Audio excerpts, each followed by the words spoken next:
Hi guys, Captain Nick once again with MarineMax over in St. Petersburg. And what I'm standing next to today is an all-new Boston Whaler 230 Vantage. Now this is the smallest of their dual console lineup, but let me tell you, I did a delivery a couple months ago across Tampa Bay. The way that this boat handles the chop, I would put it up against any other 27-foot dual console of any other brand. That's Boston Whaler for you. Let's get to work. Single Mercury 250 Verado, one of the new naturally aspirated V8s back here. Not only is it a real torquey engine with exceptional mid-range, but it's one of the more fuel-efficient engines on the market. When I think of the Vantage, I think of the perfect, no-compromise crossover boat. Do a little bit of fishing back here with all your rod holders, a little bit of lounging out with plenty of seating, live well underneath here too. You're really sacrificing nothing when it comes to a boat in this class. That space we talked about before that you're going to use for fishing.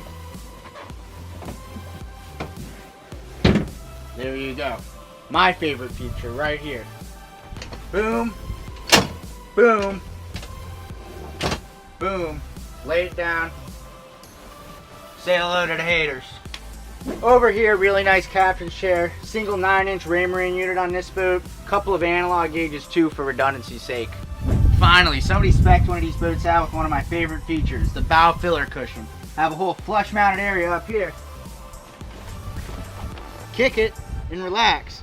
Once again, I'm Captain Nick with MarineMax over in St. Pete. Come on down, let's hang out, talk about boats, and get you out on the water. Bye guys.